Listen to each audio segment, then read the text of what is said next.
देश को आगे कैसे बढ़ाया जाए, यहाँ पे काम करना है, विकास करना है। अच्छा देखिए, वहाँ की सरकार ने रोड बनाया और रोड ने सरकार बना दिया। आखिर ये बताएं कि अमेरिका के लोग इंडिया में क्यों नहीं है, चाइना के लोग इंडिया में काम क्यों नहीं कर रहे हैं। इसका मतलब ये है कि वहाँ की आर्थिक स्थिति बहुत मजबूत है। कोई भी कास्ट का हो, कोई भी जात धर्म का हो, आप विकास का काम कीजिए, आप सही तरीके से लोगों को रोज़गार की बात कीजिए, मैं आपके साथ हूँ। अगर तुमने मुझे रोज़गार देने की बात कही, मेरे लिए विकास की अगर तुमने बात किया है, तो मैं फिर तुम्हारे साथ हूँ।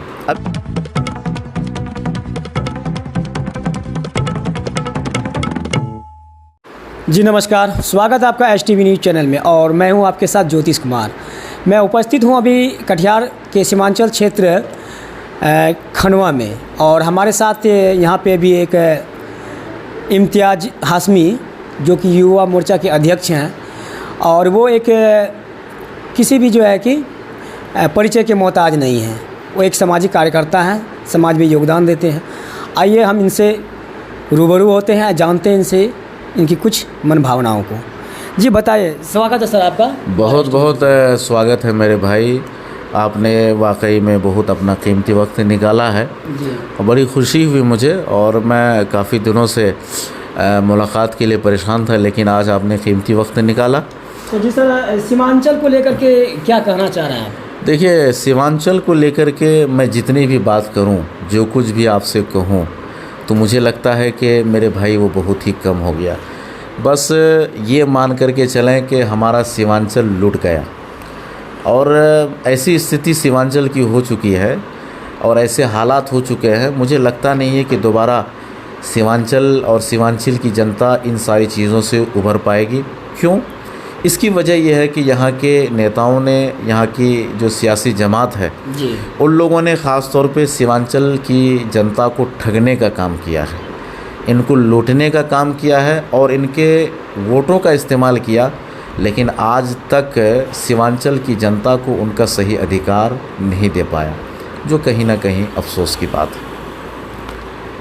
आखिर कहाँ लग रहा है कि समस्या है आपको? समस्या देखिए, मैं आपको एक उदाहरण के तौर पे मैं आपको ये बताना चाह रहा हूँ। आप ख़ास तौर पे देख लें कि सीमांचल में जो डिस्ट्रिक्ट पूर्णिया है और पूर्णिया की अगर आप बात कर लें तो माशाल्लाह बहुत ही विकास एरिया है, विकासशील एरिया है। और वहाँ के एयरपोर्ट की अगर आप बात करें तो पिछले 15-20 साल से एयरपोर्ट की बात चल रही है, लेकिन अभी तक भी वहाँ पे एयरपोर्ट का कुछ काम नहीं हुआ। इसके लिए न जाने कैसे कैसे लोग यहाँ आए। और मैं आपको सबसे बड़ी बात करूँ कि हमारे देश के जो माननीय प्रधानमंत्री जी हैं, वो स्वयं आए और आने के बाद उन्होंने भी बड़ी बड़ी बातें की। खुद हमारे गृह मंत्री अमित शाह जी भी आए, उन्होंने भी बड़ी बड़ी बातें की, लेकिन आज तक एयरपोर्ट का एक ज़र्रा बराबर काम नहीं हो पाया। तो मैं ये कहना चाह रहा हूँ कि एयरपोर्ट जिससे आपको बेनिफिट है, जिससे आपको फ़ायदा है, उसमें सिर्फ आवाम को फ़ायदा नहीं है, आवाम से कहीं से ज़्यादा आपको बेनिफिट है, आपको फ़ायदा है। आप जब उस चीज़ के लिए काम करने के लिए रेडी नहीं है, तैयार नहीं है, तो मैं कैसे मानूं कि आप यहाँ की जनता के लिए सोच रहे हैं। अच्छा, हमारे सीमांचल में जो सबसे बड़ी समस्या है, वो सबसे बड़ी समस्या ये है कि हमारा सीमांचल बाढ़ पीड़ित इलाका है, कटाव का मैटर है। कहीं ऐसे ऐसे एरिया है कि जहाँ पे पुल नहीं है सही तरीके से, वहाँ पे गांव में कुछ ऐसा गांव है जहाँ पर सही तरीके से पुल नहीं है, रोड नहीं है। लोग समझिए कि नाव के ज़रिए से कोसी पार करके फिर दूसरी जगह जाते हैं, अपना कारोबार करते हैं। तो मेरा मानना ये कि कब तक आप सीमांचल की जनता को ठगेंगे, इनको बेवकूफ़ बनाएंगे। लिहाजा मैं सीमांचल की जनता से यही अर्ज़ करूँगा, गुजारिश करूँगा कि आप कोई भी नेताओं को चुनें। मैं ये नहीं कहता हूँ कि आप कांग्रेस को चुनें, जदयू को चुनें, RJD को चुनें, BJP को चुनें, आप किसी को भी चुनें, लेकिन आप उनसे वादा करा लेंगे कि तुम मेरे लिए क्या करोगे। अगर तुमने मुझे रोज़गार देने की बात कही, मेरे लिए विकास की अगर तुमने बात किया है, तो मैं फिर तुम्हारे साथ हूँ। अभी मिसाल के तौर पे देखें, पूर्णिया का जो लोकसभा सीट है, जहाँ से हमारे पप्पू यादव जी खड़े हैं, निर्दलीय प्रत्याशी थे, उनके साथ भी बड़ा खेल हुआ। और दुर्भाग्यपूर्ण ये देखें कि जब भी टिकट लेने की बारी आई तो बेचारे की किस्मत में टिकट ही नहीं रहा, हमेशा उनको निर्दलीय लड़ना पड़ा है। खैर जो भी है, लेकिन मैं ये कहना चाह रहा हूँ कि ऐसे नेताओं की हमारे देश को ज़रूरत है जो हमेशा, चाहे वो कोई मजहब का हो या कोई भी जात से हो या कोई भी हो, बिल्कुल उससे हमें कोई भी मेरा भाई लेना देना नहीं है, कोई भी कास्ट का हो, कोई भी ज़ात धर्म का हो। आप विकास का काम कीजिए, आप सही तरीके से लोगों को रोज़गार की बात कीजिए, मैं आपके साथ हूँ। चाहे जनता आपको सपोर्ट करे ना करे, लेकिन स्वयं मौलाना इम्तियाज़ हाशमी आपको सपोर्ट करेगा। आज मैं देश के प्रधानमंत्री से यही सवाल करूंगा कि अगर आपने रोज़ी रोज़गार के ऊपर काम किया होता, आपने बोला था कि मैं 5 साल 10 साल के अंदर में 2 करोड़ युवाओं को नौकरी दूंगा, लेकिन अभी भी नौकरी का कोई पता नहीं है, सही तरीके से रोज़गार नहीं है, डेवलपमेंट के नाम पे सिर्फ देश में खोखलाहट है, कहीं भी कुछ नहीं है। नहीं तो सरकार की तरफ से तो जो कहा जा रहा है कि हमारे जो है कि आज से 10 वर्ष पूर्व जो है कि हमारा देश 10वें नंबर पे था, लेकिन अभी जो है कि उसकी आर्थिक स्थिति जो है 5वें नंबर पे आ गई है, आने वाले समय में जो है कि 3 नंबर पे आ जाएगा। देखिए ऐसा तो कहा जा रहा है, लेकिन अगर आप इकोनॉमी और ग्लोबल वो रिक्वायरमेंट अगर आप निकालें देखें तो आपको कहीं भी 10वें नंबर पे 12वें नंबर पे नज़र नहीं। चूँकि ये मैं बात बड़ी ज़िम्मेदारी से बोल रहा हूँ, ये सिर्फ कहने की बातें हैं। आप यकीन जाने आज भी हिंदुस्तान के ये मान के चलें कि कम से कम 50 से 60 लाख लोग यूएई में काम कर रहे हैं, यूएस में काम कर रहे हैं, बाहर देशों की दुनिया में। आखिर ये बताएं कि अमेरिका के लोग इंडिया में क्यों नहीं हैं, चाइना के लोग इंडिया में काम क्यों नहीं कर रहे हैं? इसका मतलब ये है कि वहाँ की आर्थिक स्थिति बहुत मजबूत है, वहाँ की सरकार इसके ऊपर काम किया है। यूएस में धर्म और जाति के नाम पे कोई मैटर नहीं होता।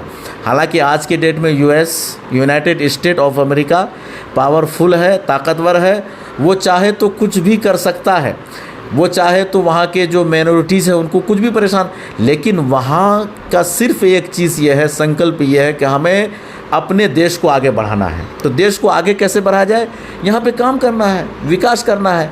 अच्छा देखिए, वहाँ की सरकार ने रोड बनाया और रोड ने सरकार बना दिया, रोड ने सरकार बना दिया। तो आप काम ऐसा करें कि जनता आपके काम को देखे, तो आपको वोट मांगने की ज़रूरत नहीं है, पैसा बांटने की ज़रूरत नहीं है, जनता के ज़्यादा दरमियान भी जाने की ज़रूरत नहीं है। जनता बगैर आपसे पूछे गए आपको वोट देने के लिए तैयार है।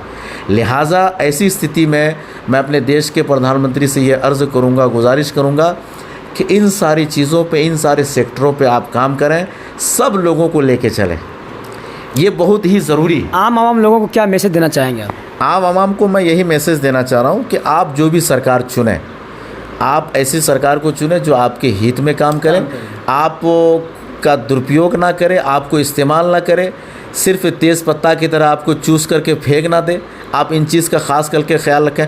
अब देखें कि लोग इस तरीके के हालात हो गए, अभी देश का प्रधानमंत्री जो है हर जगह कांग्रेस के लिए वोट मांग रहा है। अब देखिए क्या हालात है, अभी कांग्रेस वाले खुद प्रचार कर रहे हैं, सारी चीज़ें कर रहे हैं, लेकिन देश का जो प्रधानमंत्री है वो खुद कह रहा है कि आप कांग्रेस को वोट करें। तो अब ये बताएं कि हमारा देश जा किधर रहा है, आखिर ऐसे हालात हुए क्यों? इसलिए मैं ये कहना चाह रहा हूँ कि आप अपने अधिकार का, आप अपने पावर का जो इस्तेमाल करें, इस तरीके से करें ताकि आपको आपका अधिकार दिया जाए, आपको आपका हक़ दिया जाए। इन सारी चीज़ों पे आप ख़ास तौर पे ध्यान दें। और मेरा मसला क्या है कि मैं कोई सियासी लीडर नहीं हूँ, मैं कोई नेता वगैरह नहीं हूँ, लेकिन सामाजिक स्थिति जो है मैं इनको आए दिन देखता रहता हूँ। अभी देखिए, मैं सीमांचल कुछ दिन पहले गया था, किशनगंज गया था, वहाँ के जो हालात मैंने देखे, मुझे बहुत अफसोस हुआ। लोग आपस में लड़े भिड़े जा रहे हैं, वहाँ के लोग जो भी चुन के आते हैं कोई काम करने के लिए रेडी नहीं है, इसलिए वहाँ की जनता कहीं ना कहीं बहुत नाराज़ है। उसके बावजूद भी मैंने लोगों से बोला कि ठीक है, डॉक्टर जावेद साहब ने बड़ी कमी की है, लेकिन इस मरतबा अगर आप उसको पार्लियामेंट भेजेंगे तो वो आपकी आवाज़ उठाएंगे और आपके इंशाअल्लाह अज़ीज़ दरमियान रहेंगे। और मैं आपके चैनल के माध्यम से ख़ास तौर पे मेरे दोस्त डॉक्टर जावेद से भी ये मैं पैगाम देना चाह रहा हूँ कि आप अगर जनता वहाँ की चुनती है तो आप लोगों के दरमियान रहें। ऐसा ना हो कि आप इलेक्शन जीत जाएं फिर आप कान में तेल डाल के सो जाएं, ऐसा काम बिल्कुल ना करें, लोगों के दरमियान रहें ताकि दोबारा फिर जनता आपको चुनने का काम करेगी। और उसके अलावा मैं लास्ट में आपसे ये अर्ज़ करूँगा कि मेरा जो एक सामाजिक काम तो वो है ही है, और दूसरी बात क्या है कि मेरा जो काम है वो औराद व वज़ाइफ का, अमलियात का है, झाड़ फूँक, दुआ, तावीज़, और उसके अलावा इस हवाले से कोई भी दिक्कत हो, शैतान के हवालात हो, मकान हो, दुकान हो, और जादू टोना या कोई भी मैटर हो, किसी चीज़ की भी समस्या हो आपको, अल्हम्दुलिल्लाह आज मैं हिंदुस्तान के कई कोनों पे मैं ये सारा काम कर रहा हूँ। हिंदुस्तान के बाहर America, Bangladesh, south Africa, Pakistan तक भी मेरे कुछ ऐसे लोग हैं जहाँ तक मैं काम करने की कोशिश कर रहा हूँ। इसलिए आप लोगों से मेरी गुजारिश है, अगर कोई समस्या हो या कोई भी दिक्कत हो तो आप लिहाजा मुझे कांटेक्ट करें। इंशाअल्लाहुल अज़ीज़ मैं उन समस्याओं को हल करने की भरपूर कोशिश करूँगा। मेरा नंबर आप नोट कर लें 9973499260। इस नंबर पे कांटेक्ट करें। इंशाअल्लाहुल अज़ीज़ जो भी समस्या होगी, अभी देखिए हमारे 19 ऐसे बच्चे हैं जिन्होंने नीट का एग्ज़ाम कल दिया संडे को, और वो मुझसे जुड़े हुए हैं। और पिछले कई सालों से नीट के एग्ज़ाम में मैं कुछ ऐसे लड़के हैं जो मुझसे जुड़े हुए हैं, मैं उसका भी काम करता हूँ अपने हिसाब से। हालांकि लोग इसको बहुत ये समझेंगे, लेकिन वो मैं काम करता हूँ। अगर इसके लिए भी लोग मुझसे जुड़ना चाहें तो आप जुड़ें, जो भी समस्या हो आप जुड़ें, इंशाअल्लाहुल अज़ीज़ मैं उसका समाधान करूँगा। अस्सलामु अलैकुम वरहमतुल्लाहि वबरकातुहू। आपका वक्त देने के लिए बहुत बहुत धन्यवाद। तो देखा आपने कि एक सामाजिक कार्यकर्ता होने के नाते इन्होंने अपने क्षेत्र में अपने समाज के लिए जो एक पैगाम दिए हैं सरकार को, इस पे आपका क्या कमेंट आता है, अब हमें कमेंट बॉक्स में लिख के बता सकते हैं। तब तक के लिए फ़िलहाल इतना ही। जय हिंद, जय भारत।